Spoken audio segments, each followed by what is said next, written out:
أجمعين أما بعد يروي الإمام البخاري والإمام مسلم كلهم في صحيحه. Today's hadith is one of those hadith that are agreed upon with a very, it cannot be more authentic than that, very high authenticity.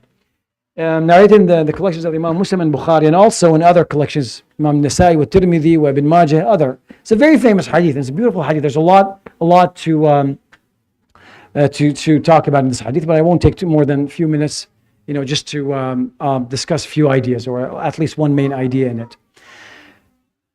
عن أم سلمة رضي الله تعالى عنها وأرضاها قالت أن رسول الله صلى الله عليه وسلم قال. Salama is the wife of the Prophet of عليه الصلاة والسلام, and she narrates this. She says, قال رسول الله صلى الله عليه وسلم إنما أنا بشر وأنتم تختصمون إلي. That I'm merely a man, a human being in reality. Yes, the Prophet prophets are men, obviously, but they have this extra daraja, extra degree that they get revelation from Allah subhanahu wa ta'ala. They receive revelation, and that's enough, a big upgrade. But at the end of the day, the Prophet is a human being, and he was sent as a human being for humans that you can imitate, and he can be your guide. So he says that I'm merely a man, a human being, and you bring your problems, your disputes to me. وَأَنْتُمْ تَخْتَصِمُونَ إِلَيْهِ. So this hadith is, the Prophet ﷺ everyone used to bring him their problems, obviously. I mean, you have this hotline to Allah subhanahu wa ta'ala, basically. The Prophet can solve all problems. So they used to bring their problems to him. But he wanted to correct the misunderstanding or clarify something, that when I rule or when I make a decision in these disputes, I'm doing it as a man. I'm using my human wisdom, human intelligence. Not every problem that you bring to me requires a revelation, an ayah or a verse in the Quran that will be revealed to solve your problem. And you can only imagine how many times the Sahaba, they brought in problems. Some of them are probably big problems, others are very trivial, that it doesn't really. But now he's clarifying this. He has no problem solving these issues, but they have to understand that إنما أنا بشر وأنتم تختصمون إلي ولعل بعضكم أن يكون ألحن بحجته من بعض فأقضي إليه على ما أسمع منه. And some of you could present their case. They are more eloquent, they have more verbiage, more word power, and they present their case better than others. And I will judge according to your present what you say. The Prophet is saying he has no knowledge other than what both parties tell him. So this is, and this has a little bit of a wisdom inside it. We'll talk about it in a bit. فإن قضيت, the continuation of the hadith, فإن قضيت لأحد بشيء من حق أخيه فلا يأخذ منه شيئا فإنما أقطع له قطعة من نار أو من النار. That if I so to speak, if I give, according to what you say, give you the other party's right, it's not yours, it's just you made your case, you made a good case, then you have to understand it's up to you to accept that or to take it or not take it. But if you take it as if I'm giving you a piece of fire, of hellfire. So there's a couple of things in this hadith. Number one, see, Bani Israel, the previous nations, used to have a prophet all the time at their disposal. All the time, there's a prophet. If one dies, there's another one they're used to it. And Allah subhanahu wa ta'ala in the Quran says this. They're used to having prophets.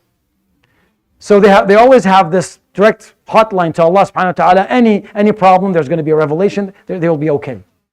In our case, the Prophet is teaching us to not passively wait for things to change, but in reality, we develop our human wisdom and we use it. So even if a prophet tells you that this is yours, but deep inside, you know it's not, just because you got it, just because you were better at presenting your case, better at, in front of the judge, you made a better case than the other guy, you're just better at talking, right? Just because the judge or a prophet told you, you still have to understand, it's not your right to do it. So I feel this hadith gives or throws a lot of the responsibility of changing things and interaction between humans back on us.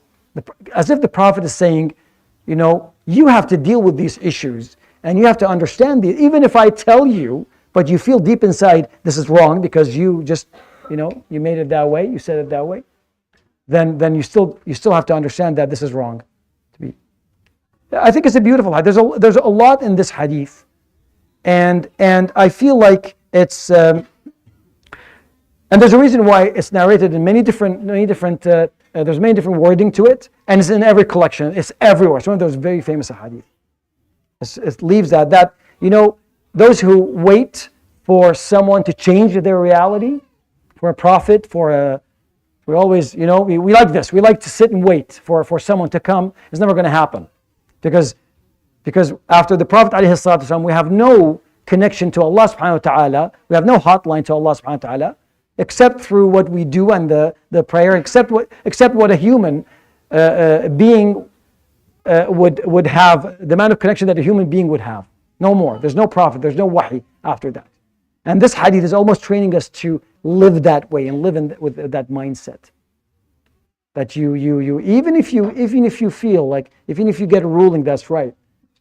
And there's also another I'll end with this, another little benefit of this hadith, that everyone is different in terms of how they present themselves. Don't use your skills. Don't use your skills, and even if you use your word power and you use your some people they're just better spoken than others, right? Don't use that to get something that's not yours, that's not your right. Don't use it for evil, so to speak, right? So you can do it that way. You see a lot. It's almost like the loudest will get what they want. Almost like those who can speak. The more you speak, the more likely you will get it. It's not like that, because the Prophet is telling you that some of you might بعضكم better at presenting their case. Just a little bit of a few things. I hope I know I didn't do benefit to this hadith, but you may read it and reflect upon it, and I hope this was of benefit. يروي الإمام مسلم والإمام البخاري كل في صحيحه بسند صحيح عن أم سلمة رضي الله تعالى عنها وأرضاها قالت قال رسول الله صلى الله عليه وسلم إنما أنا بشر وأنتم تختصمون إلي فلعل بعضكم أن يكون ألحن بحجته من بعض فأقضي له على ما أسمع منه فإن قضيت لأحد بشيء من حق أخيه فلا يأخذ منه شيئا فإنما أقطع له قطعة من النار. وصدق رسول الله صلى الله عليه وسلم.